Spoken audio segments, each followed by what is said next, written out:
On m'a demandé, à toi aussi, de faire ce petit journal. Alors, une première question que je voudrais te poser, c'est la suivante. Comment ça se fait que toi et moi travaillons à 50 km de distance l'un de l'autre, et chaque fois qu'on veut avoir une discussion scientifique un petit peu sérieuse, on doit au moins faire 3 heures d'avion? C'est le signe, cher François, que dans nos institutions, nous sommes très occupés. Nous sommes trop occupés. Et tu sais que nous avons des charges d'enseignement, des charges de recherche et des charges de service à la communauté, et ça nous prend déjà plus de 100% de notre temps. Donc lorsqu'on veut faire un petit extra, réfléchir et penser ensemble, il faut faire blank out sur tout ce qu'il y a à la maison, à l'université, et on se retrouve à l'étranger. Okay, thank you for this answer. We were asked to ask questions in French, Spanish, English, Italian, anything else. I will just stick to English now.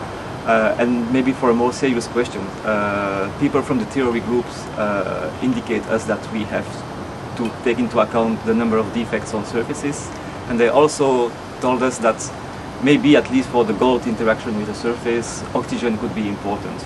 So we now have 5 minutes to think about an experimental proof about having the number of defects and the interaction. Do you have any idea about how to do that?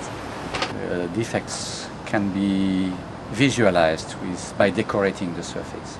I think this is the only way which is within our reach. You could think about very high resolution, very good AFM to see the defects on the surface. You could think about high resolution transmission electron microscopy. We have access to these techniques, but not within our lab, so we are in a queue for requests for measurements. So what we have available is decoration, metal decoration. Count the number of atoms, metal atoms, count the number of clusters, I think. And what about the nature of the exact binding between the metal and the surface? How can we prove that? XPS will give us an indirect proof, but XPS will give us a proof when we see a new chemical bond being formed. For example, on titanium, on nickel, we have clear metal carbon bonds, so carbide formation.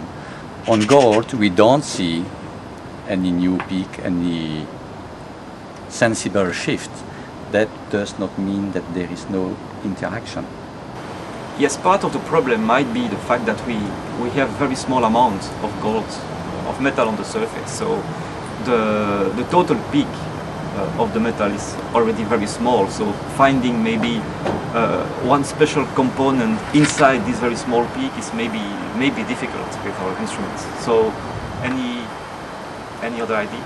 I don't have. No, I would follow your idea. We have very tiny signal, a lot of information to extract. Maybe we should invest into data treatment, like Europe subtraction, peak fitting.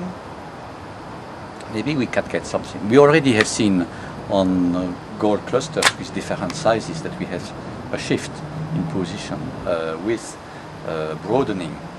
If we combine all the parameters, maybe we'll get signal from chemical interaction.